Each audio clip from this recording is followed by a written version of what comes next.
Player prop. Play Tony Parker. Parker's an exception, I think, to that. Let's move on to Houston and Portland.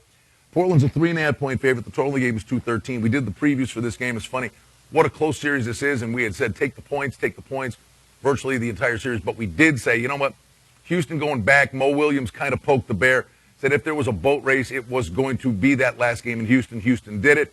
Same thing we said, Bruce. Wouldn't shock me to see this one go 7. I got to take a peek here at Houston. I'm on your side there, Brian. I think Houston's worth a look here. They have slowly kind of put themselves back in the series after blowing the first 2 games at home. And frankly, they could have won both those games, especially the first game.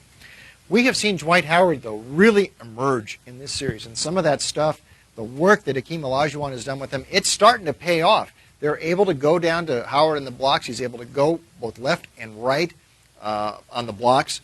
He's been a tough matchup defensively for Portland, and he's making free throws at an acceptable percentage. If Howard scores big and James Harden doesn't go cold, the Rockets have a chance to steal this game like they did in Game 3. Yeah, I think this is another little – you think, come on, really? They're going to wear down. It would certainly rear its head in the second round.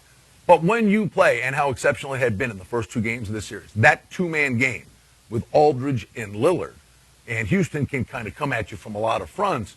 Now we're deep into this series, and you get to closeout stage. They're not going to say it, but fatigue, I think, becomes a legitimate concern for those 2 guys. I think you're right. Aldridge's numbers have diminished as the season, as the series has progressed. And you saw in Game 5, it was Nicholas Batum who stepped up and was helping out Portland a lot. I think they're going to need Batum or somebody else. Maybe it's Williams. Maybe it's somebody else who's going to have to step up. Maybe it's Lopez. He didn't play bad either. But collectively, they're going to have to make a stand here, or this thing is going back to Houston for Game 7, and I don't like Portland's chances in that scenario. I was just going to say it's Game 6, but if you're a Blazers fan, it's Game 7. Get it done now. All right, for Bruce Marshall, I'm Brian Blessing. Should be a fun Friday night on the NBA Hardwoods.